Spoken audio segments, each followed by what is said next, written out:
Good morning, good morning, good morning. I hope you can all hear me. Can everyone hear me and see me? Good morning. Oh, they said they love the music to get started. Well, I want to take this opportunity to welcome everyone this morning. We are so glad to have you here. You could be anywhere, and you have decided to be with us this morning for our annual Girls Inc. breakfast. Oh, it's wonderful. We've got a great event in store for you today. And if you have been part of any of our other events, you already know what's about to go down and how fun and inspiring this is going to be. So I would like to start by thanking our sponsors who helped us to make this whole thing possible. Our annual sponsors, National Grid, Silverman Alcampora, JP Morgan Chase, The Bountiful Company, and Cox Media Group. Our breakfast sponsors, Halen Construction, People's United Bank, Ruskin Moscow Faltacek, PSEG, Investors Bank, and Canon. And thank you so much to our esteemed guests today, our wonderful panelists, which you're going to find out so much from later on in this event, and to Attorney General Tish James, the CEO of Girls Inc. National, Stephanie Hull, and legislator Deborah Muley. I want to thank our breakfast committee for the hard work that we put in for the past few months to make this possible, and the co-chairs of that committee, Patricia Hoffman and Linda Berglund. Also, our amazing board of directors, our advisory board members and champions, our wonderful girls, school partners, supporters, and all of you who decided to join us this morning. Thank you so much for being here. And lastly, we have to give a shout out to Turtle Hook Middle School. The staff and the girls at Turtle Hook Middle School are having a Girls Inc. breakfast watch party. Say hello to them, everyone. Now, you could be anywhere, but you decided to be here with us this morning. So we are grateful and we are excited. So we're going to start off with a little icebreaker. So this is something that we actually normally do in our sessions with the girls every week. And it's called Strong, Smart, and Bold. No surprise there, right? We are Girls Inc. and we inspire all girls to be strong, smart, and bold. All right, so get ready to type into the chat. I know we can't all see each other, but this is always an amazing icebreaker. It is a strong one, it's a smart one, and it's a bold one, okay? All right, so we go into our sessions and we ask the girls, how have you been strong, smart, or bold this week? So I invite you to take a moment and put your answer in the chat. I'll start. I've been strong this week, right? Why? Because I returned to the gym. It's not easy, but it's so important. And even though it's really early in the morning, it's really imperative that we take really good care of our bodies and our minds. And I look forward to getting stronger and healthier every single week. Now, your turn. How have you been strong, smart, or bold this week? Or all three? How have you been strong, smart, and bold? Looking forward to seeing your answers. Go for it.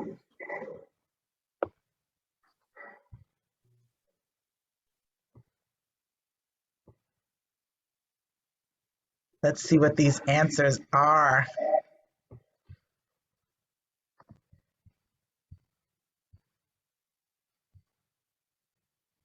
Oh, first retreat. Yes. Someone started walking. Oh, making time for me. Very important. Need taking some time off. That's so important. Oh, there's so many ways that people are being strong, smart, and bold. I absolutely love it. Recentering your purpose, dealing with health issues, participating in school, resting and eating. Wonderful. Yes, we have all been strong, smart, and bold. So go ahead and give yourselves a round of applause. Go for it.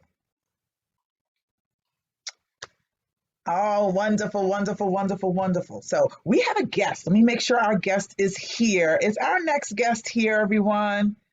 Let's see.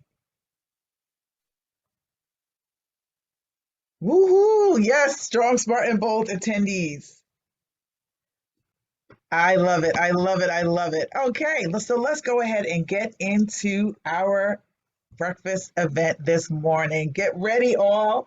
So Oh, someone redid a whole website and putting it out today later on. That's bold. Congratulations for being bold. I love that the answers are still pouring in. This is absolutely so wonderful and inspiring. Okay, so let's get into this breakfast event this morning. I am so excited to pass this on.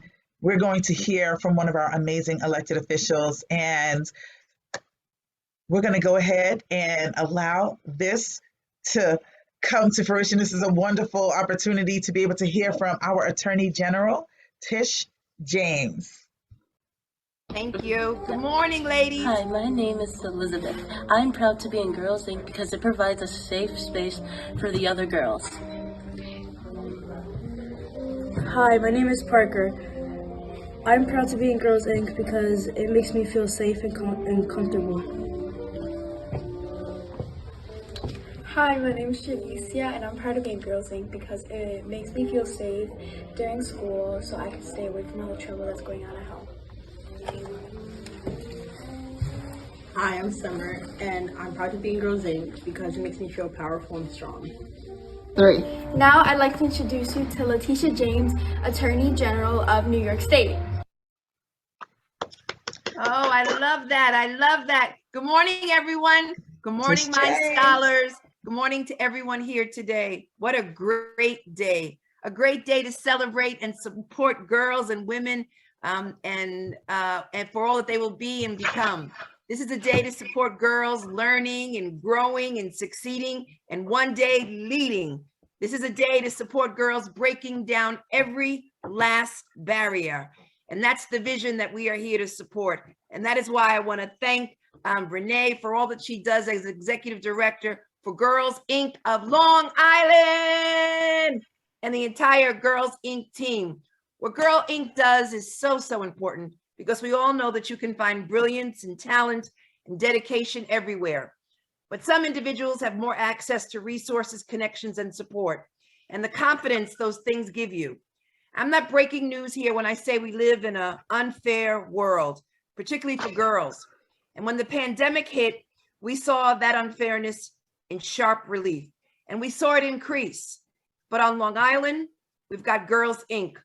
stepping in with the resources, the support, the love, the nurturing, the connections, and lifting up lives and understanding just how, and I want you to understand just how important that is. Because when I see young women hoping for a better future, I see myself.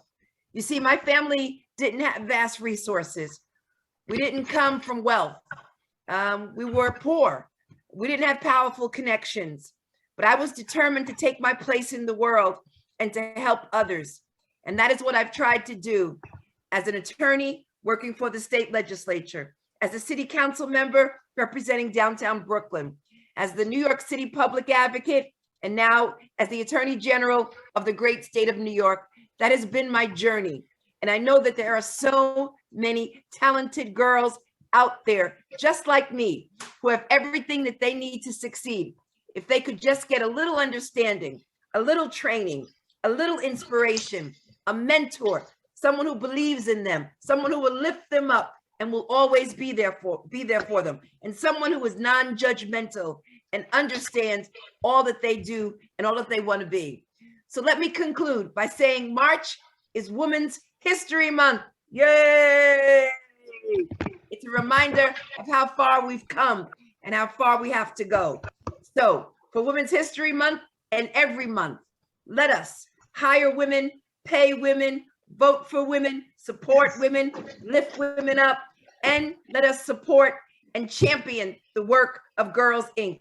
so that every smart, talented, hardworking, bold girl has a fair shot at opportunity. I lift all of my sisters up. I lift all of my girls up. You can be anything you want to be. Go out there, girls, and do it! Woo!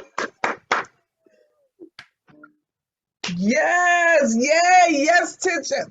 Was that not amazing? Thank you so much. Attorney General Letitia James, you are definitely a shining star. You are a person that our girls can look up to and say, you know what, one day I too can be an Attorney General. I too can do so much. So thank you so, so very much. You truly represent our girls in amazing ways. And we look forward to seeing you continue to shine. Thank you. Can we get a round of applause for our Attorney Thank you. General? God bless all of you.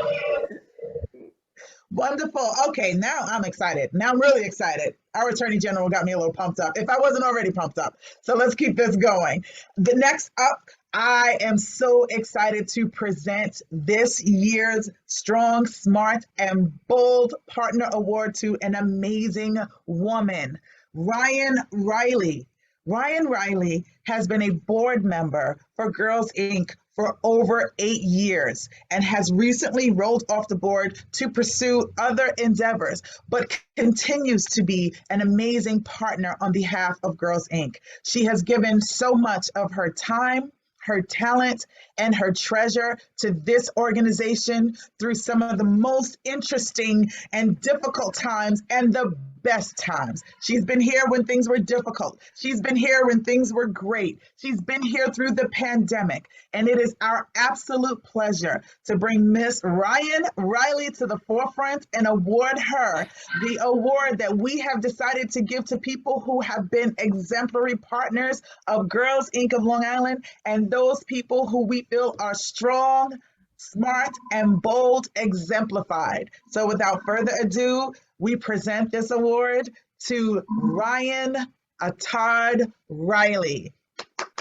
Thank you so much. Renee, I can't thank you enough for the kind words, and it's such an honor to be amongst so many incredible women here today. Serving on the board of Girls Inc. has been such a positive impact on my life. Girls Inc. delivers life-changing programs and experiences that equip girls to overcome barriers, to grow up strong, smart, and bold. And who wouldn't want to be part of that? If you haven't had a chance to get involved with Girls Inc., you should. From career panels, workshops, after-school programs, camps, and conferences, Girls Inc. research-based curriculum truly serves hundreds of girls on Long Island every day. I'm lucky enough to have witnessed the immense growth of the organization over the years, and I'm so proud to be part of that legacy. I've watched girls go through our programming, graduate high school, go off to college, and come back to be part of our alumni. This warms my heart. I'm so proud of the accomplishments of the organization, and I wouldn't be here today with strong, smart, and bold women who support me, and I just want to thank some of them. First is my mother, Carol, who has always been my biggest cheerleader and inspires me every day to be a better person and to help people. My sister, Nicole, that graduated nursing school right before the pandemic and made me a godmother this year. I'm in awe of her strength, and my beautiful niece. And to my family, the Citrino family, and all my friends, you know who you are, that have attended every single Girls Inc. event over the years. I love you and thank you for your support. In my book, you're honorary members of Girls Inc. I want to thank Neil Alaco, our original executive director, that got the Girls Inc. name out there and introduced me to this wonderful organization. I want to thank Debbie Tenorello, Karen Kemp-Smith, and Kathy Wisniewski for serving on the executive board for years together. We were a great team. Thank you to the board and staff for your dedicated hard work. And most of all, thank you, Renee. I adore you. And you are the heart and the face of Girls Inc. and you're a magical human being. Thank you for all the work that you do. I'm retired from the board, but I'm not going far, and I will always support Girls Inc. Thank you.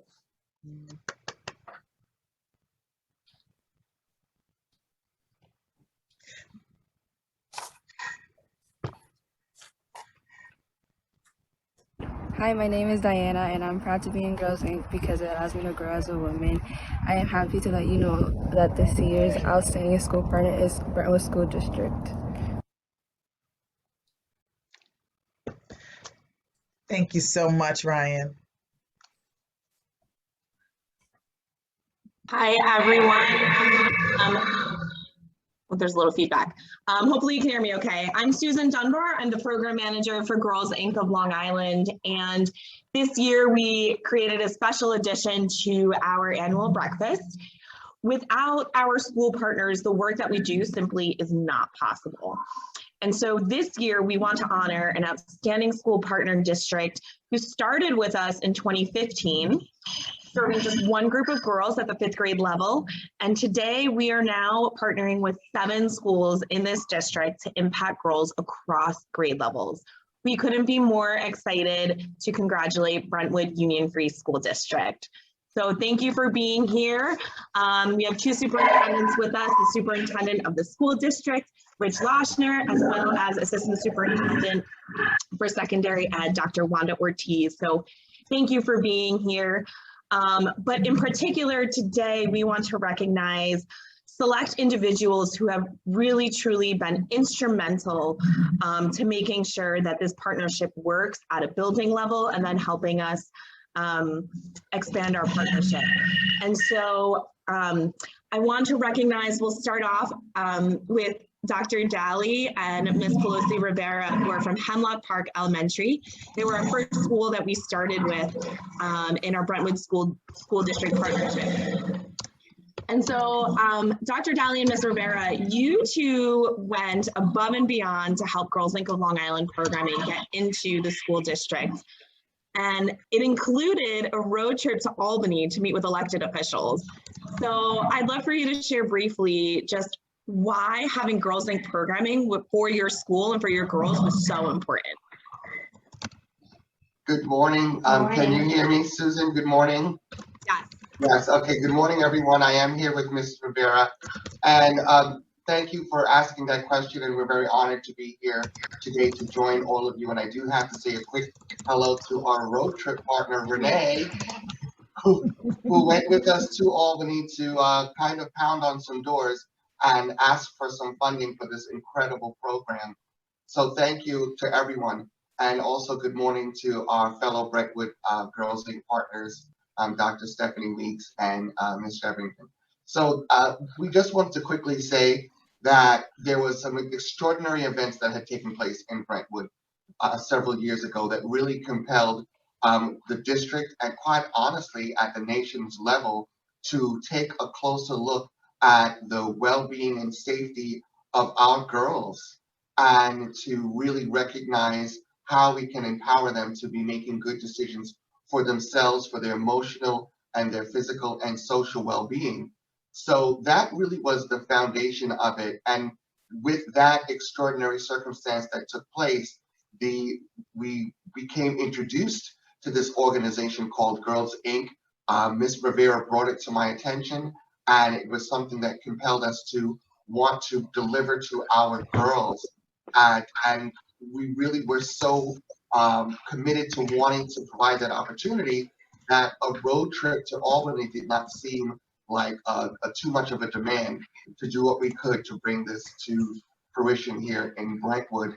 So that's really what we did. We took it to the road, as they say, and we pounded on doors, and we spoke to several Senate district legislators, and we were fortunate enough to speak with one. I do have to mention the name Monica Martinez, who was the first one who did provide us the opportunity to bring the Girls Inc. program to Brentwood and introduce it in a way where, as you said, it is now in 7 schools, and it sounds like with the momentum behind the program now, it could even be in more schools going forward. I will just add that recently I come to know that Girls Inc. has been in existence since 1864. What an incredible legacy. But I have to tell you, when we were on the road with Ms. Flagler, we felt like we were on the ground floor of something. And, you know, it really was exciting. We had not known about Girls Inc. prior to that, in spite of its long legacy. And it was so exciting to be on that, at least in our perspective, the ground floor of providing this opportunity for our girls. So I'd like Ms. Rivera to add a few words as well. Good morning.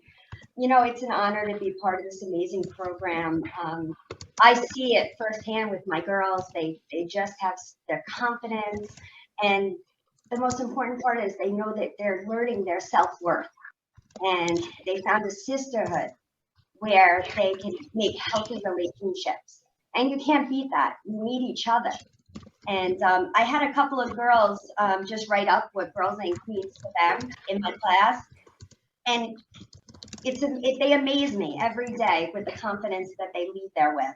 One of my girls wrote, Girls Inc. makes me feel like that I could be myself. It's good enough. I can achieve many things in my life, and I won't give up and keep trying. Girls Inc. is my home, and I will stay in that home forever. Girls Inc. encourages me and makes me have confidence to be positive. It's fun, and we learn, and I can express myself there. Girls Inc. teaches me how to be a better version of myself and helps me understand what being a girl is all about. Girls Inc.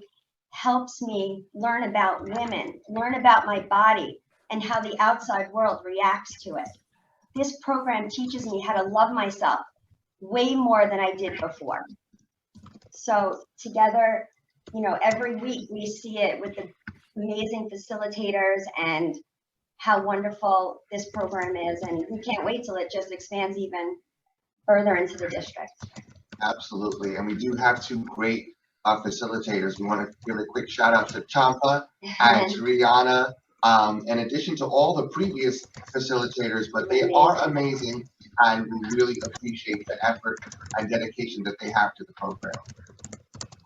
Thank you, Ms. Rivera and Dr. Jolly. We really appreciate it. So I don't know about you, but that's some strong commitment to students, which I'm tearing up over here. So doesn't take much for me. So finally, I want to introduce everyone to two other fearless women who have been instrumental in making sure that girls at the 9th grade level have access to Girls Inc. programming and transformational experiences. So I want to introduce everyone to Dr. Stephanie Weeks, who's an assistant principal at Brentwood Freshman Center, and Ms. Shervington, who's a guidance counselor at Brentwood Freshman Center, and they've also been with us since the beginning. And so at the Freshman Center, very quickly, Girls Inc. became an after-school programming staple. So could either of you or both of you just briefly speak to the impact that Girls Inc. has had on your student body over the years?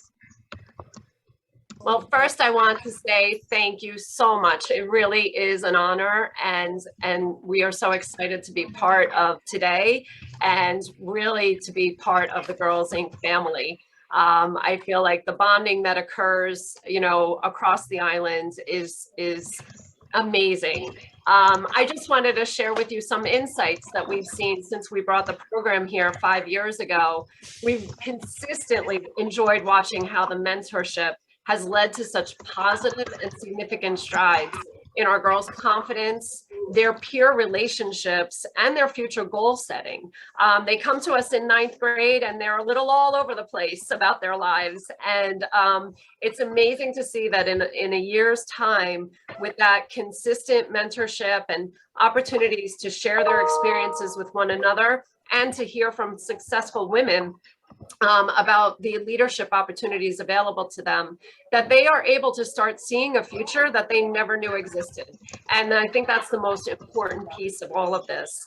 Each year they've bonded as a group and they share the values that they've learned together through all of these amazing activities with the greater student body. So not only does it impact them and their relationships together, but we see that that resonates throughout the building. And it fosters such positivity in the building as a result. We are so proud of each one of our current and former students for the wonderful, empowering achievements they've attained and come back and shared with us. They also, I think that resonates with each one of our groups, is that they come back and they mentor future Girls Inc. Members. I do want to take a brief moment just to thank Girls Inc. partners, Dr. Flagler, Susan Dunbar, Ashley Cuevas, for their commitment to and their work with us. And I personally want to thank our Freshman Center Girls Inc. advisors, Miss Antoinette Shervington, who is going to say a few words. We also have Miss Kelly Steffen and Miss Ariana Garrett for their dedication to our students. With their guidance and participation, we've watched this program blossom each year, greater than the last year. So the group just keeps growing. We had to find a new space for them. They didn't fit in a classroom anymore. And it's wonderful to watch. We look forward to our continued partnership with Girls Inc. and each of the amazing female role models we continue to meet and forge relationships with along the way. Here is to being strong, smart, and bold together. And I'll pass it on to Ms. Shervington. Thank you. We're just sorry. Sometimes there's tech issues. So thank you everyone for bearing with us. I know we're running a little bit behind. But while Ms. Shervington heads to Dr. Week's office, I'll just let everyone know that this is Ms. Shervington's last year with Brentwood School Districts. And we are so thankful to have been on this journey with you, Ms. Shervington. We couldn't do it without you. And so as a special thank you, we want to publicly acknowledge all the work and dedication you have. So we have a special surprise for you. Ashley and 2 of the Girls Inc. girls will be coming in and to give you a special parting gift. Oh my goodness, thank you so much. I appreciate your kind words, Susan, and I have loved. Oh my God!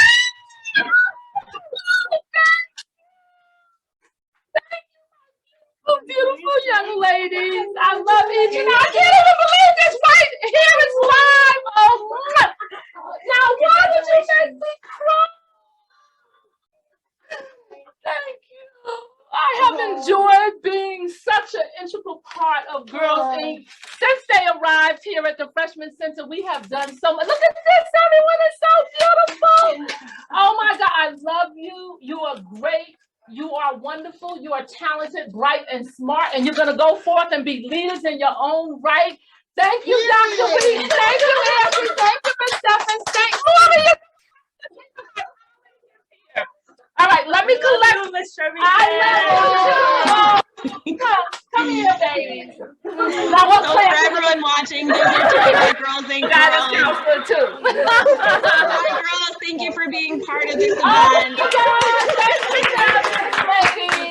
And by the way, everyone, my last field trip, I'm taking our Girls Inc. horseback riding with the New York State Mounted Police Department on May 4th, and paparazzi will be there. We are going horseback riding, ladies.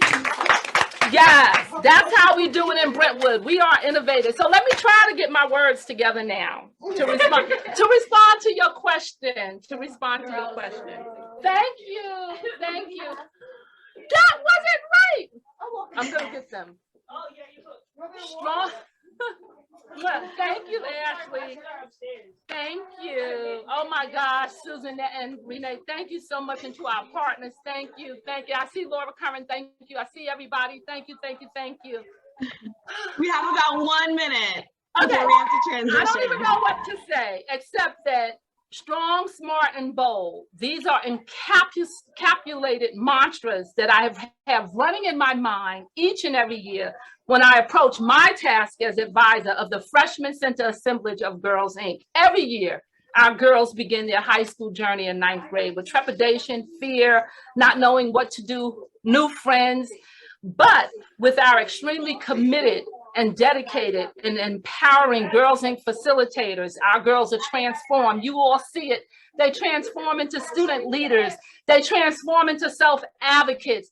They transform into positive agents for positive change in the community. And I tell you, I cannot thank this organization enough. They are hopeful for their futures because you instill a belief that they can do and achieve their greatest dreams and highest goals. And so, yes, we say at the Freshman Center, yes, we are pretty strong. Yes, we are pretty smart. And yes, we are pretty bold. We as women have the power of reproduction, and with that, the success of our future must include the innovative intellect of our amazing young girls.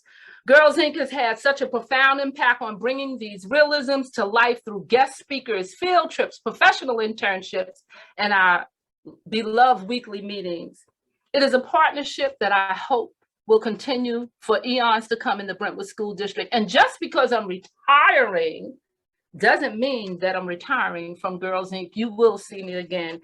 Thank you so much for the love. This is fabulous. Thank you. Thank you, Miss Shervington. And we have a saying here at Girls Inc. Once you're in the Girls Inc. family, you're always in the family. So, and that goes for all of you that are, participating as a guest today. So I'm going to turn it back over to Renee for the next portion of our program. And thank you everyone for your support.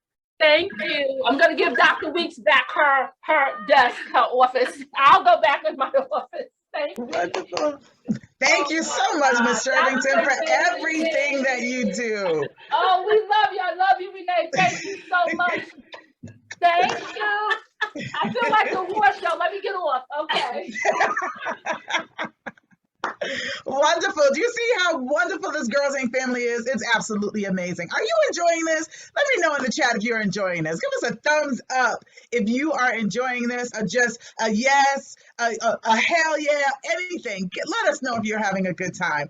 I see happy tears, hands raised, kisses. Yes, this is so wonderful.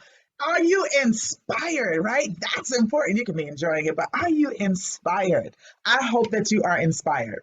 Well, over the years, we have really made tremendous progress, but there's still so much work to be done.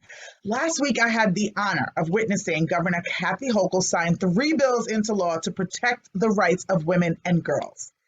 There are still so many laws that need to be signed to help continue this fight for our women and girls. It's no secret that the pandemic has exacerbated these issues. Experts say the pandemic has literally set women back in various ways by nearly a decade. Our country's mental and emotional state of well-being has been challenged, evidenced with our girls due to the difficulty of the residual impact of this pandemic. You're dealing with things like learning loss and grief and family issues and isolation. In addition to programming that provides skills and tools and learning for healthy, educated, and independent living, we've had to increase our efforts to support our girls' emotional and mental well-being. For this, and for all that we do to help girls to be strong, smart, and bold, we have work to do.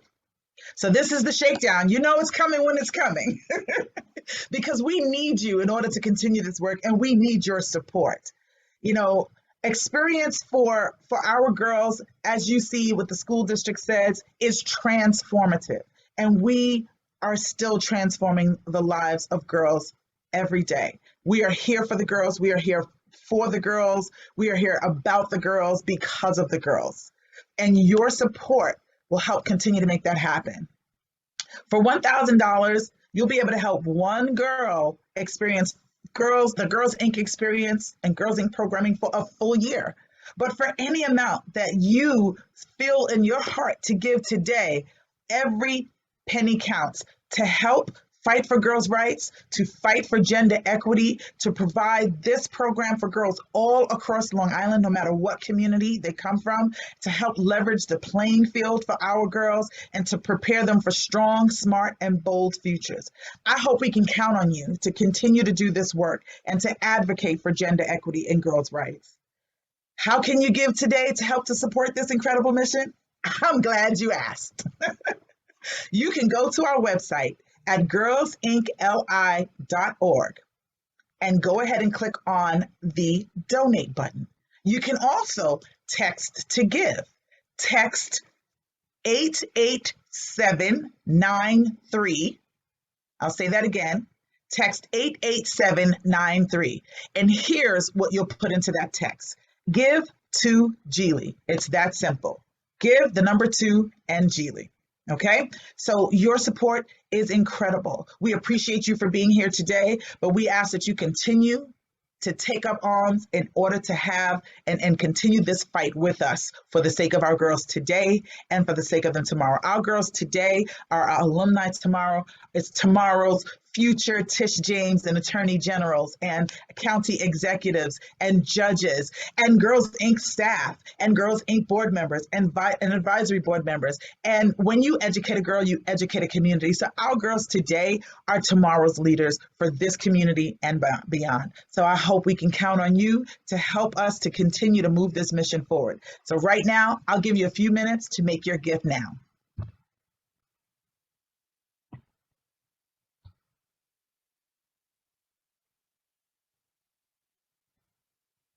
And thank you. Now we will move on. Pay attention to the screen for our next video.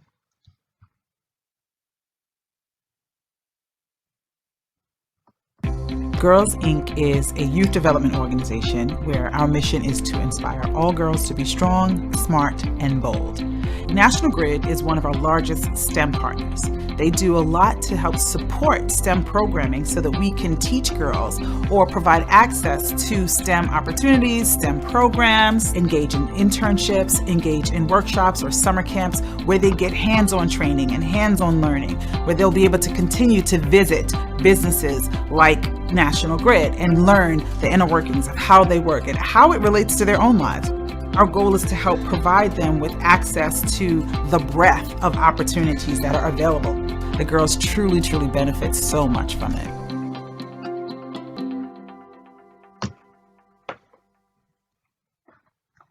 And thank you. All right, now let's get to the meat.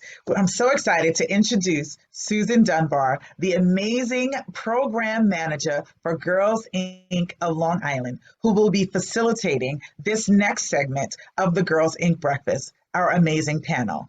Susan? Okay, so we have our panel discussion, which is, I know what you all came here for. So it's Women's History Month, and I am so pleased to be here with 4 fearless, intelligent, and bold women who are paving the way for future generations. We've come through a difficult and unpredictable 2 years. It's been challenging for everyone. However, COVID disproportionately affected women, particularly affecting women differently than men, which we'll touch a little bit upon later. But for young girls in particular, they have to learn a lot of things.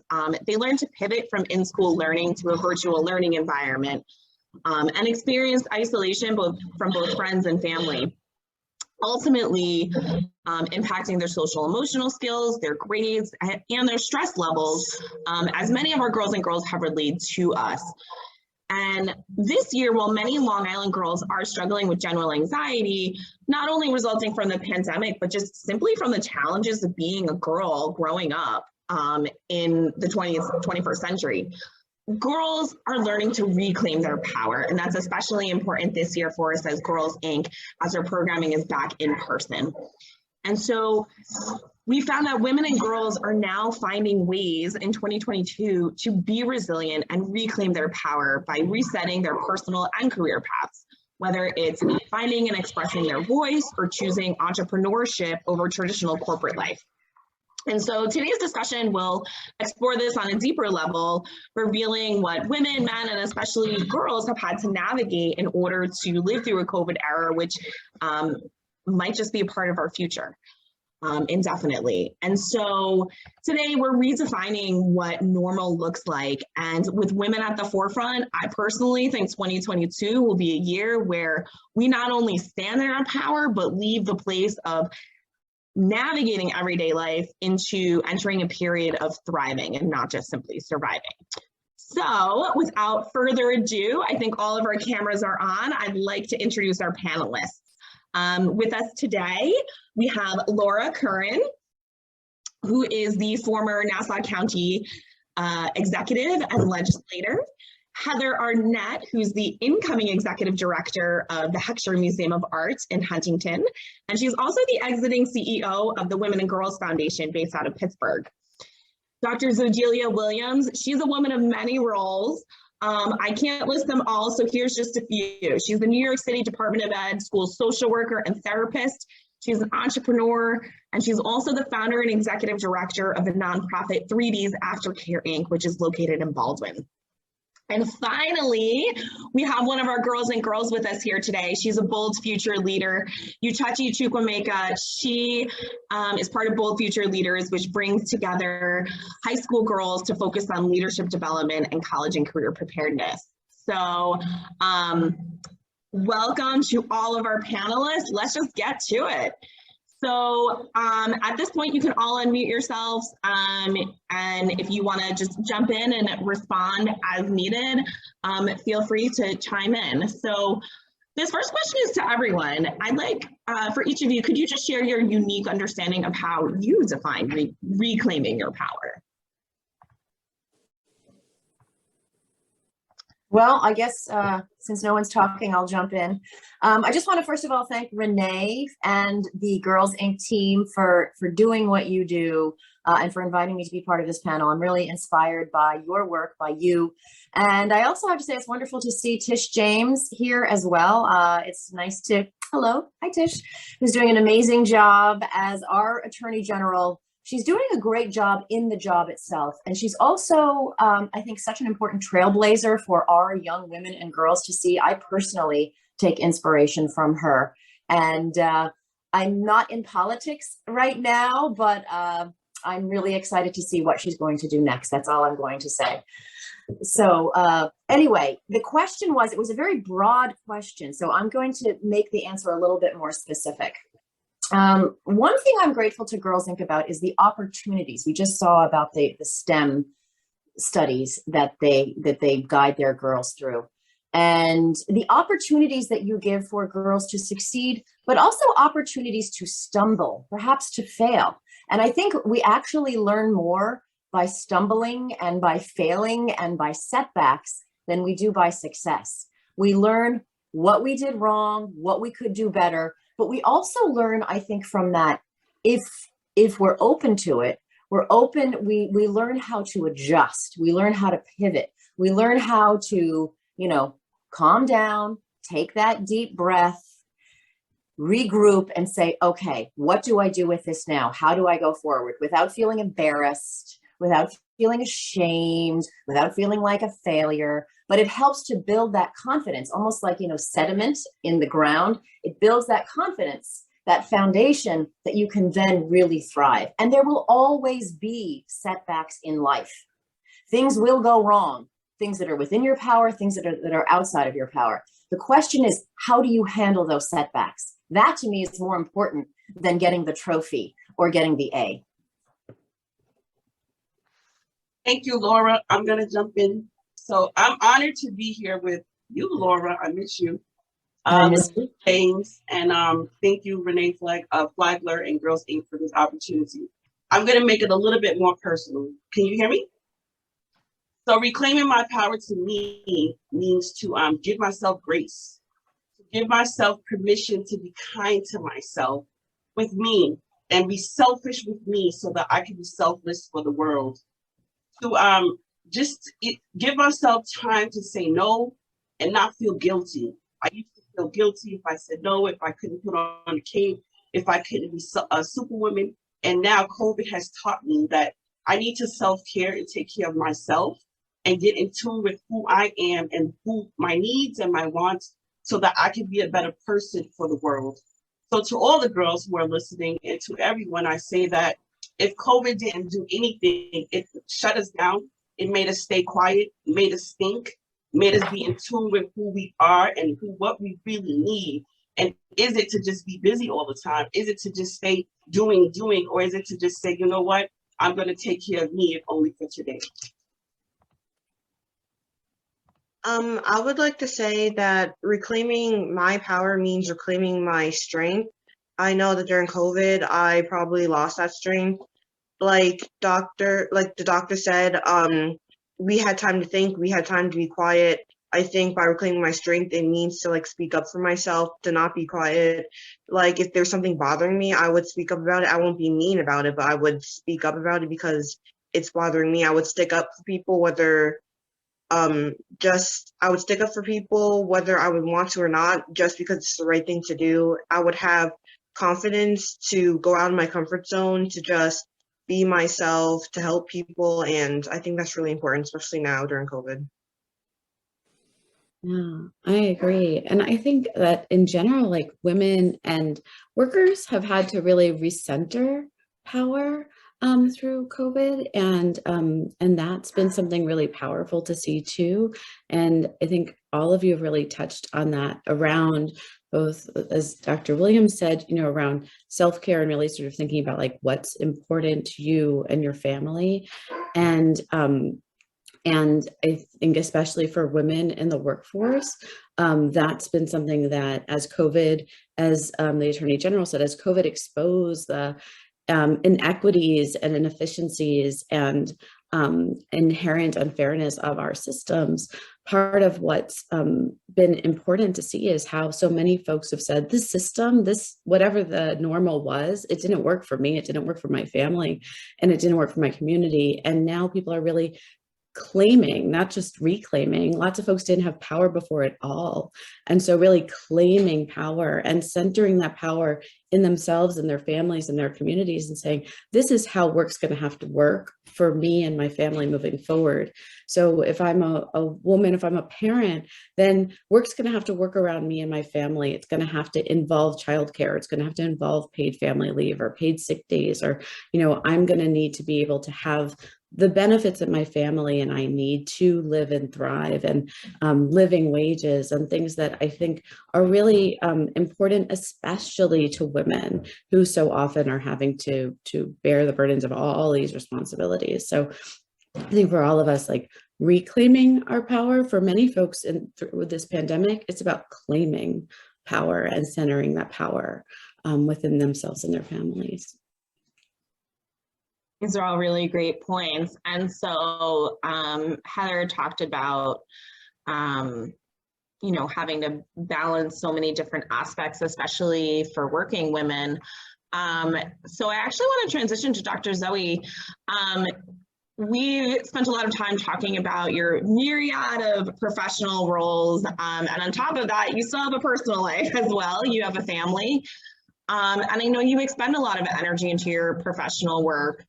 So could you just tell us a little bit more about the scope of what you do and how you're able to balance that physical and mental toll of having so many roles, but still giving time for yourself and space to maintain your own energy? Like you said, I really don't have the time to go through everything that I do. This is my 21st year as a school social worker for New York City Department of Education. I have 3D's Aftercare Inc., the nonprofit, 3D's Community Empowerment Circle, the LLC. I have Hello Gorgeous and Hello Flawless in Baldwin. And our programs here, one of the things that helps me is that my job, I love my job. I've been there 21 years, and I think that I have an impact on students every single day. And the great thing is that I get to live my dream in 3Ds, right? Our community center, we offer early care, after school, summer camp, Teen Parent That Rocks parenting programs, scholarships, workshops, Age Like Fine Wine, 55 plus ESL, and then Hello Flawless and Hello Gorgeous, our new endeavors with my daughter.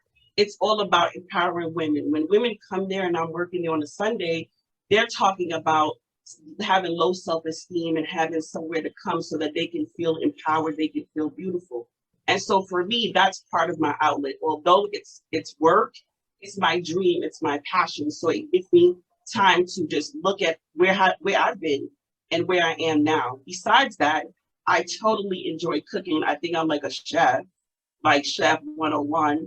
And I walk 9 miles a day. So normally I'm walking through the town and I'm visiting the community members, and I'm visiting stores and other businesses to check in on them to make sure that we are good and we have partnerships and collaboration. So in that time that I'm visiting, I'm breathing, right? So my 9 miles is not just because I want to lose weight, it's because it's time for me to reset, think, return phone calls, just process everything that's going on. And then I go into the kitchen and I just throw down and have the most amazing meal. Well, I'm coming to your house for dinner. That's what I learned. No. And so it's really interesting. I want to turn it over to you, Chachi.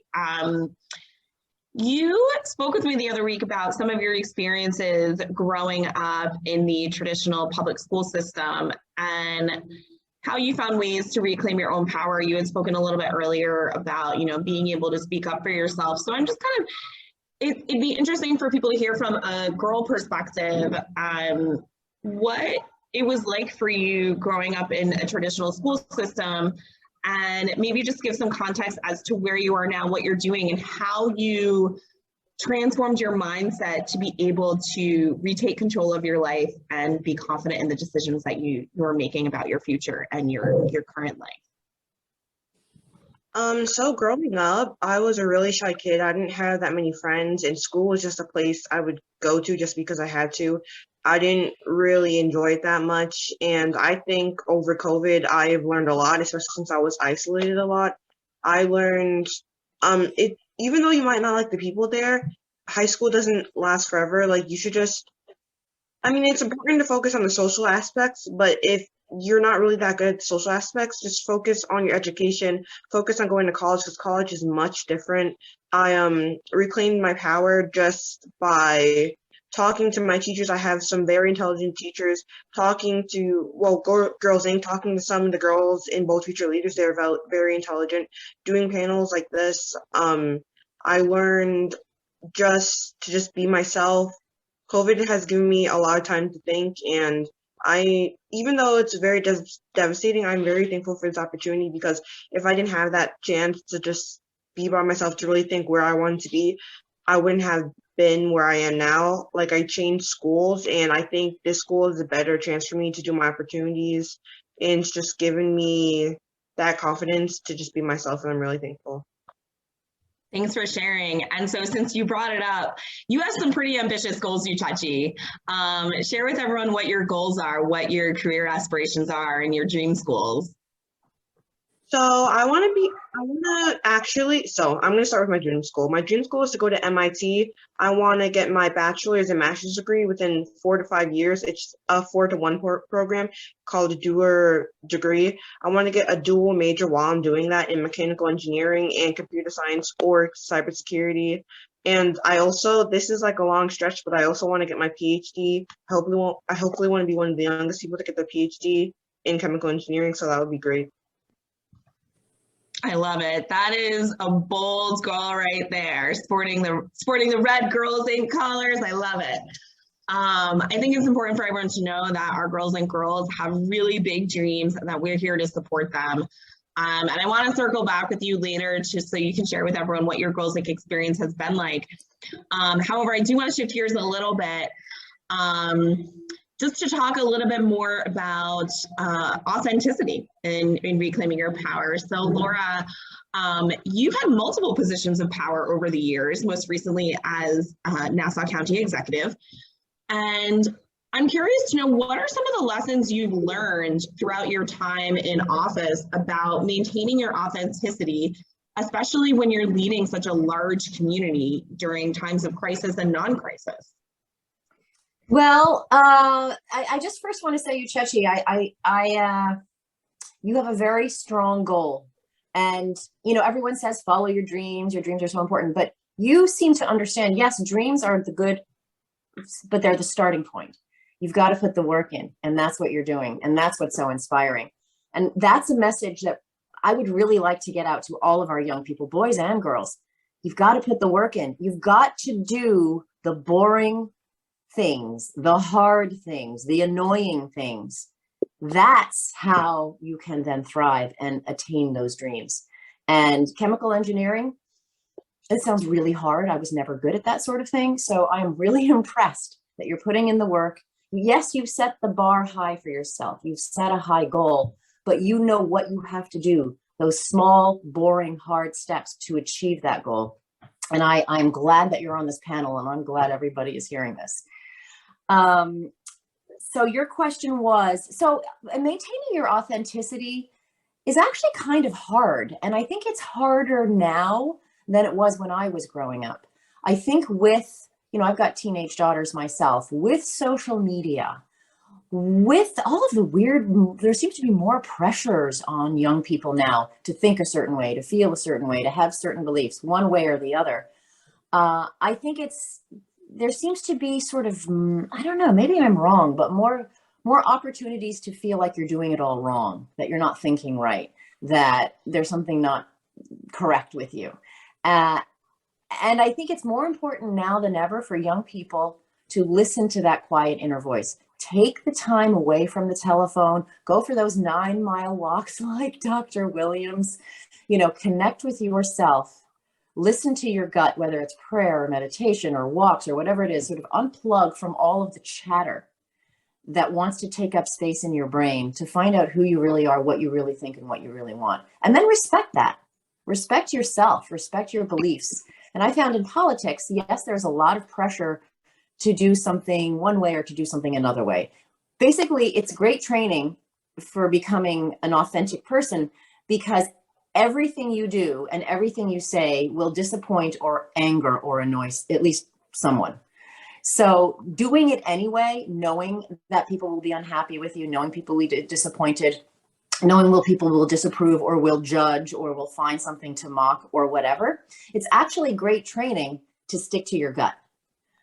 To stick to that little tiny inner voice that's inside of what you know is right and what you know is wrong. And that was always something that I sort of developed within my life in politics. That was always my North Star. What is the thing that I believe is the right thing with the information that I have right now? And then do it. And then try to explain it as best I can, but stick to it. If things change, if I get new information, maybe you can pivot, make a different kind of decision, make an adjustment. But if you can put your head on the pillow at night, knowing you did what you believed was best with the information you had at the time, I don't think you can go wrong. I think that's really profound. That actually, when you were talking about how you view authenticity, it reminded me a little bit of a story, Heather, you told me about Wonder Woman and how you are really inspired by her. So could you share a little bit about your experience with Wonder Woman and how that's translated into you and your life? Sure. Yeah, I talked about when I was a little kid, and really little, 4, when I was dressing up for Halloween and stuff. So I grew up with Wonder Woman comic books, and then also we also had the television show. But in the comic books, a lot of what she was doing was fighting for truth and justice. And I don't think I really realized it as much at the time when I was little, just absorbing all these comic books. But as I got older, one of the things, when people look at what I've done, and my background's in theater directing, I directed theater, and then I've been leading a women's rights organization for almost 20 years now. And now I'm going to go run the Heckscher Museum of Art. And it can seem like, whoa, what do all these things have in common? But one of the things that's really been the thread line for my life has been that my mission for all my life has been to really engage communities in conversations like this, to talk about critical issues that are really central to women and girls' lives, and to engage communities in those conversations, and then engage communities in action around those issues, and to activate women and girls to take leadership in changing their lives, because they have the power in their own selves. And I really do think I learned that, as crazy as it sounds, from Wonder Woman comics. And when you go back and look at those early ones from that are set in the 30s, they almost always end with Wonder Woman, some group of women who she was involved with. They'll say something like, thank you for saving us. And she'll say, no, I did not save you. You saved yourselves. And one of the things I noticed later as an adult reading the comic books was that Wonder Woman wasn't like Batman. She wasn't some rich guy with a whole bunch of toys. She wasn't Superman. She wasn't some guy from some crazy planet who had a whole bunch of super, alien, skills. She really was this person who just believed in truth and justice in other human beings, and activating the good in them. And I think that's a lot of what all of us do in the nonprofit sector. I think Renee is a Wonder Woman, there are these superheroes in the nonprofit sector, but they're not like out there to be, you know, celebrated as some sort of fierce Justice League. What they're really about is activating the girls and Girls Inc. To recognize the superhero forces in themselves, and also to break down the, you know, powers for the big evils out there. Like Renee was talking about, you know, when you go up to Albany and you're trying to fight for truth and justice up there, you know, that's doing that kind of work too. So, you know, sometimes I think, you know, when we talk with like the middle school girls who are watching today, you know, sometimes it might seem silly, but it's about like, you know, some of our heroes when we're 4, 6, 10, 12. I think a lot of that doesn't change, you know, like I might not be 4 anymore. But I think the same things that attracted me to those stories of Wonder Woman are really those values that have led me through most of my life's work. Yeah. Thank you for sharing. I think it's really insightful for you to be able to look back and see, you know, what you looked up to as a kid and be able to see that thread line as an adult. And you spoke, Heather, about, you know, how Wonder Woman talks about, no, you saved yourself, really speaks to the idea of empowerment, right? And so, Dr. Zoe, you've worked with countless youth over the years, countless, and you've been able to witness firsthand the trials and tribulations that girls go through. I'm curious to know, what are some of the trends that you're currently seeing, and how do you suggest that we as outsiders, if you will, can help address the challenges girls face? Or how do you, within your line of work, help girls address the challenges that they're facing? So the trends that I see now is that little girls are trying to navigate between being a child, just being a little girl who plays with dolls, versus what Insta lies and Facebook tells them that they should do. Especially the 8 to 10 group, they don't know if they want to be little girls or teenagers. They don't know if they want to TikTok or belly pierce. Now it's the new norm that everyone wants to get their body done. Like I would say here we have maybe 85% girls, 85%. So for me, we everything that we do is intentional about social emotional learning, life skills training. I have interns from Lloyd Stony Brook Fordham to do mental health counseling. We run girls groups. So for me, we started the American Girls Doll Club. So I have literally 20 American girls, and I will allow the girls time to go into a safe space away from the older children or the younger children, because it's a secret. And then we have a secret Girls Dolls Club because I allow them to speak and talk to each other about just being girls. When they're there and they think it's a secret, they feel safe. Something happens when they come outside to the population, and now they have to worry about, are they going to talk about me? Is someone going to shame me on Facebook and Insta lives? Is it what I'm supposed to be or not to be? So I think that programs like 3Ds, where we focus on letting children play. So everything that we do is intentional play. We play jacks and things that we played long time ago, where you have to use your verbal skills. You have to talk. We don't allow any devices here. So there are no devices, no cell phones, no MacBooks. There are no iPads unless they have some kind of schoolwork. If they don't have schoolwork, they have to communicate. They have to conversate. Our interns, they are trained. They're learning how to run groups and allow the young girls to have voices, because there's so much going on in their heads. And sometimes they go to school, their parents leave them and they change their clothes, or they cut the clothes, or they roll up their shirts, and it's so crazy. Like one of the children that I had, she was a cutter when she started.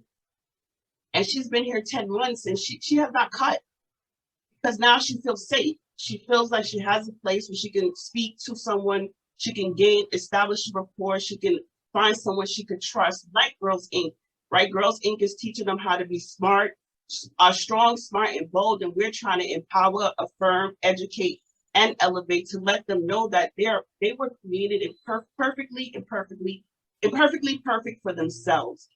So if other programs, any community center, after school, anywhere you go, if you focus on empowering the young ladies and letting them know that they were made just special for themselves, and Insta lives and Facebook, it's not real. That's not reality.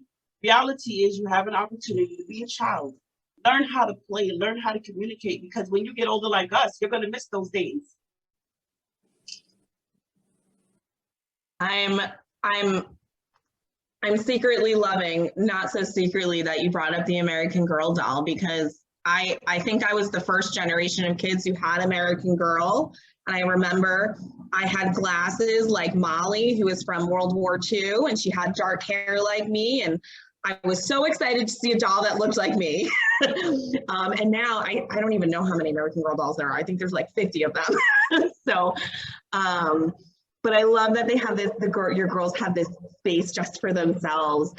And as you were talking about it, it kept making me think about Girls Inc. and how within our weekly programs, that's our goal, is we want to create this safe, intimate space for our girls to connect with each other, really understand and define what sisterhood is, and know that there are other women there to be able to lift you up.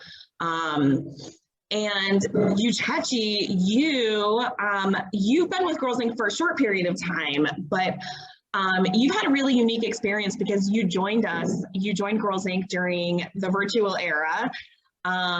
So I'd love for you to just share with everyone a little bit about what the Girls Inc. experience has been like for you and how it's impacted you.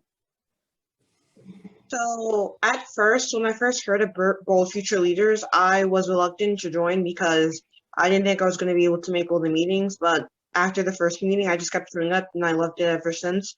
I love the girls. I love how ambitious they are. I love how we talk about the future. I love how we get ready for college. I love how we learn stuff that we would need when we would be adults. I love the panels we do about, like last week we did a panel with Amtrak.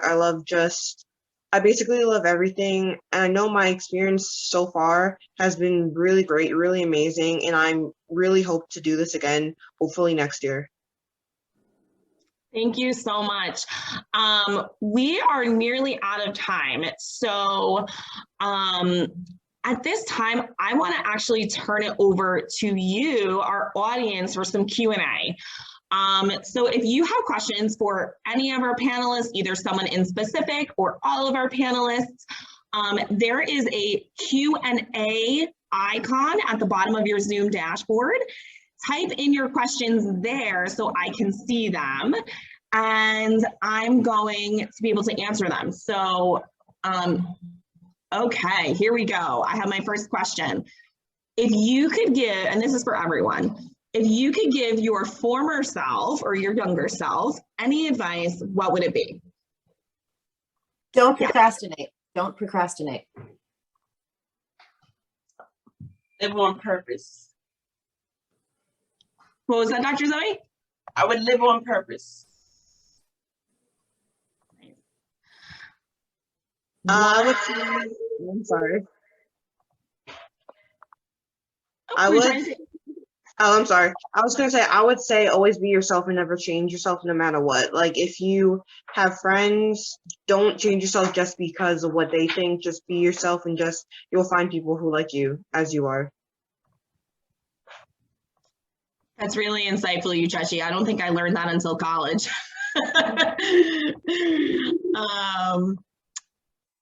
I'm curious to know, this is really for all of you, but I'm curious to know, Laura, since, I mean, I think it's worth acknowledging that we do still live in a patriarchal society, and I think each of these women here have held positions of power. So, and for some women, holding power is like saying that, like, is kind of cringeworthy, and for other women, they really relate to it. So I'm curious from each of you, like, how do you tackle that? Like, what does it mean or feel like to you to be a woman of power? I mean, history is really important to know. However, in this time that we're in now, yeah, I was the first female county executive, and it wasn't that big of a deal, which I think is great. And when I was running back in 2017, I never made a big deal about gender. If I win, I'd be the first female county executive on Long Island, because I didn't want to be that.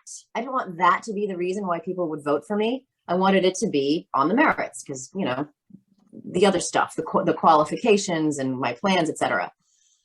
being in the position, being the first woman, I really did see how I did inspire younger women and girls, and also a lot of older women came up to me and just so proud and so happy. So I see how important it actually is. But if I was going around complaining about the patriarchy, I don't know if I would have been as effective. You just do the work and don't, it's sort of like when you have a friend who's just kind of annoying and always complaining and criticizing all the time. If you just focus on all the criticism and the complaining, you're not going to have a great friendship. So if I just focused on, the old boys club and the patriarchy and this and that, I don't think I would have been as effective in the job. So yeah, you see that it's the reality, but you don't let it stop you from doing what you want to do. And you don't really pay it too much mind. And I think I would say that, whatever power that anybody has, I think that, that it comes with the responsibility to center others in that power and to share power and to also think about like who else isn't here and who else needs to be here. I think that there's always opportunity for more voices to be at the table, to make sure that there are more, that there's a need for more and more voices to be present. And so no matter who you are or what power you might have, I think it's always an opportunity to think about like, how do I share this power, or how do I utilize this power to break down systems of oppression that might be present. So, perhaps to Laura's point, like, I do think it is important to recognize systems of oppression that exist, and to break them down, but to be an active member of change, of breaking down those systems. And so in the museum community that I'm going into, right, having been a member of the activist community for a long time, museums themselves are being active members of change right now, so in such powerful ways, which is what attracts me to this opportunity to be at the Heckscher and to be in this dynamic community of museums, because museums are centerpieces of communities, but I think for very long, museums haven't necessarily been thought of as these like inclusive homes for community. And so, whether it's a museum or it's a place of government or a school system, these are all centers where there's a desperate need for more diversity of power, so that the systems of power can then, really represent more of the people who they serve. So, I guess those are just my 2 cents.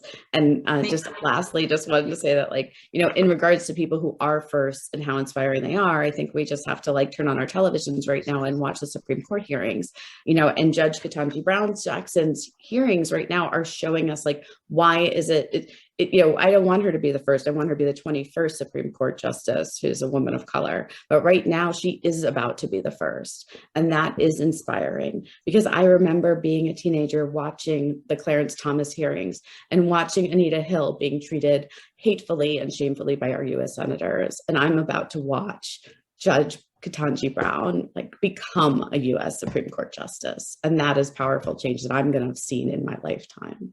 And that's inspiring. I have to say, as a female, I think it's pretty inspiring too, for many reasons. We have time for a couple more questions. Just a reminder, I know some of you raised your hand. If you did raise your hand, please, and you have a question, please type it in the Q&A chat.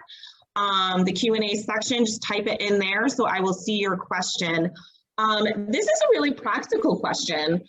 On your roughest day, what keeps you going? I think I can answer that. Okay, so on my roughest day, I know my faith keeps me going. I'm a Christian, so I pray a lot. I know that he's always there with me, and I don't really want to preach religion, especially if you don't believe in that, but that's just one of the things. And also, my future keeps me going, because just remember, like what I said, high school's not forever, and college is better than high school. So just remembering that I'm going somewhere after this is just brings me a lot of hope and dedication. I think that for me, that's wonderful. I think that that's so awesome that you're even saying that, and that you can even acknowledge that at your age. I think that on my roughest day, like today, my dad died today from COVID 2 years ago. I am inspired by being able to empower and affirm other people. The thought that I would have to come here every day or go to my schools and I can be the light I can let my light shine for others to follow. That's what keeps me going on my roughest day like today, because I know that's something that I said or something that I've done can impact another life. And for me, that's enough. Thank you both for sharing. And certainly we're all sending you hugs today, Dr. Zoe. One final question, and then we'll wrap up. Someone asked, we teach our girls about resilience and grit. So how do you see those qualities reflected in your own life and your work?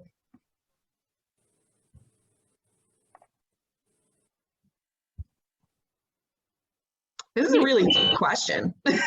Maybe I'll just jump in and just, we are going to talk about today around the power of the pivot, and I think so many women and girls are doing, especially through COVID, some of what I'm doing right now, which is changing jobs, and for me, it wasn't COVID inspired. It was something that I decided to do several years ago. And I bring that up around resilience and grit because whether you're a little girl or maybe a more grown-up woman like myself, I think sometimes resilience and grit is about like staying true to yourself and your dreams. And those things also evolve through time. And as we grow up, we might get partnered, we might have children, life happens in lots of different ways. And for me, I mentioned earlier, like, yes, women and girls' rights and empowerment has been something that's been a through line for me, and so has the arts. And, Susan and I talked about this when we connected. I've been the CEO of Women and Girls Foundation for over 18 years, but a few years ago, I decided like I really wanted to kind of come home to the arts. And at over 40, I decided to go back to graduate school and get my master's degree in museum studies so that I could one day get a job at a museum. And so for all of you in Long Island, I can't even tell you how happy I am that I am about next month to join the Heckscher, to become the head of the museum. And you are all invited to be my guests. Please come. And I share that as a story of resiliency because I am I'm a mom of a teenager with autism. I've been running a nonprofit. Renee knows how hard it is, with love and joy. But, it took some resilience and grit to say, all right, yeah, I'm over 40, but I'm going to enroll in graduate school, get a new degree, and start on a new path. And you can do it too. I just want to add to that. Like, I was a young mom. I'm an immigrant. I'm Black. So many things were against me, right? From the time that my children were conceived, as a young woman, the odds were stacked against me. I was not supposed to make it. Initially when all of my friends went to college and they all went to a four-year college, I didn't go to college. I didn't have that opportunity. I started with Kingsborough and I got an associate's degree and then a bachelor's degree and then a master's degree and then a doctorate. So it's possible, like the sky's the limit. I just want people to know that your circumstances and your environment should not limit your abilities. Reach for the stars. Failure is not an option. If you make it, if you think about that, right, and you say to yourself that no matter what, I'm going to pick up the piece and I'm going to start over. I'm a grandmother at 51 and I'm proud of that, right? Because long ago, the world wrote me off. They said that there would be no Dr. Zoe. It would only be Zoe. Today I'm Dr. Zoe. I'm a proud Dr. Zoe because I never let the voices of the world stop me like you. I'm in my faith. I believe in the word, and I know that what was my destiny was my destiny, and it was for me. What's for you is for you. What for me is for me. So just be strong, be smart, be bold about everything that you want, because if you put your mind to it and you surround yourself with a good group of people like Girls Inc., and you have mentors and you have people that will help you along the way, you can be anything and anybody you want to be. Thank you all for sharing your stories of resilience. They're so inspiring. Dr. Zoe, I think you have such a wonderful message for our girls, and many of our girls and girls can relate to that. And Heather, we can't wait to bring our girls to the museum. I'm an arts lover. I can't wait. Thank you to each of our panelists, Dr. Zoe, Laura, Heather, Uchechi. Each of you are wonderful. I'm so pleased to be able to do this with you. Thank you so, so much. Thank you. Renee, I'm turning it over to you. Thank you so much for having us.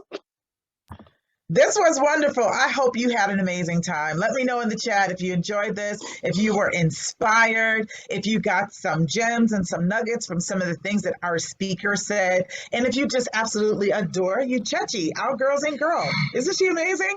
So thank you so much to everyone for coming out and joining us today. I also wanted to make sure that I made a note to just acknowledge Legislator Arnold Drucker in his office. He joined us today, and I'm so glad he's an avid supporter of Girls Inc. and everything. And I wanted to shout out that Neela Locko was with us today. Currently, she is the she's the CEO of EAC. And she is actually the woman who hired me to be program manager for Girls Inc.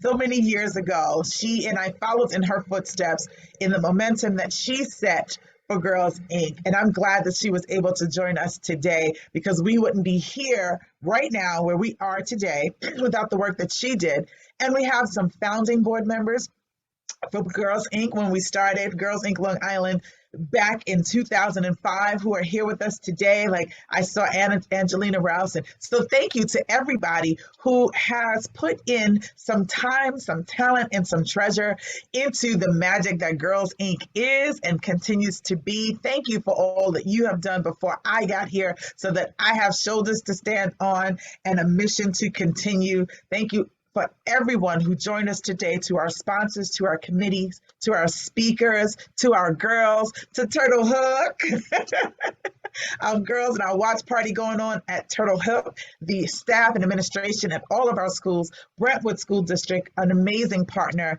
in this effort to make sure that we're giving girls everything they need, not just safe mentoring spaces, but the tools that they need to truly be stronger, smarter, and bolder. For each and every one of you here today, thank you so very much. I want you to go out and enjoy the day and continue to be strong, smart, and bold. Have an amazing day.